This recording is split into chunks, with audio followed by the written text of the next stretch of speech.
mawala ara ang mong bandi sa kalibutan if mamatay. Samot na ang kamatayon, ikaduha pa jud ka mamatay.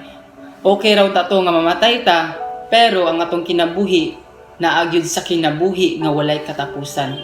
Munang kita unsa may tabo nato diri sa kalibutan, dapat assured ta sa atong kinabuhi nga ang kinabuhi nga walay katapusan ang atong madawat gikan sa Ginoo. Hello everyone, good morning, good afternoon, and good evening. Today, let's read Proverbs 11. Gikasilagan sa Ginoo ang mga tawo nga nagamit og dili hustong timbangan, apan malipay siya sa husto nga timbang. Maulawan gayud ang garbuso, mas maayo ang pagpaubos. Dili gayud manlimbong ang maayong tawo.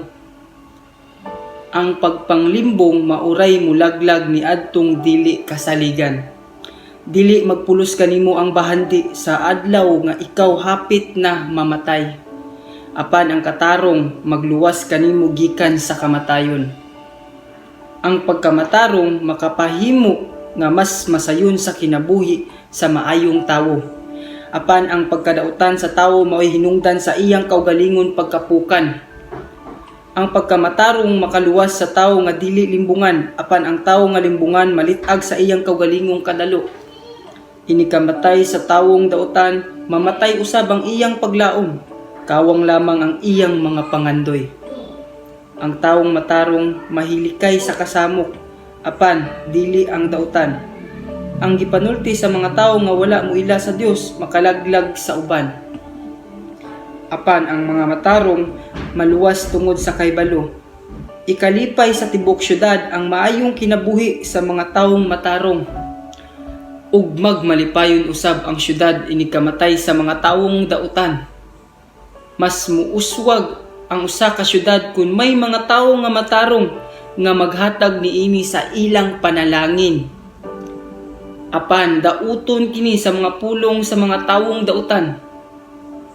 Ang buang-buang magtamay sa uban, apan ang tawo nga malamon magpakahilom lamang. Walay tiglibak nga kapiyalag sikreto, apan kasaligan ang tawong matarong. Mahugno ang usa ka nasod kun walay magiya niini. Makaayo sa syudad ang daghang magtatambag. Basulon mo unya kun mubarog ka alang sa utang sa usa ka langyaw. Mas makaayo kanimo kun dili mo kini buhaton. Tahuron ang buutang babayi, apan makapaulaw ang babayeng walay hinungdan. Dili makasapi ang tapulan, apan madato ang makugihon. Kun maluoy ka sa uban, gikaluyan mo usab ang imong kaugalingon. Kun mapalabihon ka, nagdaot ka lang sa imong kaugalingon. Sa pagkatinuod, wala gayoy maani ang tawong dautan. Apan kung buhaton mo ang matarong, may ganti kagayod nga madawat. Mabuhi ang tawo nga may hugot nga tinguha sa pagbuhat sa matarong, apan mamatay ang nagbuhat sa dautan. Nasilag ang Ginoo sa mga nagunauna lag dautan, apan nalipay siya sa nagbuhat sa matarong. Makasalig ka nga silutan gayud ang mga tawong dautan, apan ang matarong luwason. Ang kaanyag sa babayi nga walay maayong panghukom sama ra sa singsing nga bulawan diha sa ilong sa baboy. Ang tinguha sa taong matarong musangpot sa maayo, apan ang tinguha sa mga dautan musangpot sa kalaglagan.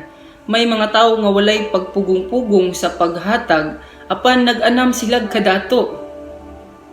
Adunay naghikaw sa angay unta niyang ihatag, apan nag-anam hinuon siyag kakabus. Pagmanggihatagon ug magmauswagon ka. Tabangi ang uban ug tabangan ka usab. Balikason sa mga tawo ang nagtipig og bugas, apan daygon nila ang magbaligya niini. Kun naayo ang imong tuyo, tahuron ka. Apan kun mangita kag kasamok, kini imong maaguman. Mulambo ang mga matarong sama sa lunhaw nga dahon. Apan ang nagsalig sa ilang bahandi malarag, sama sa mga dahon sa tingtugnaw.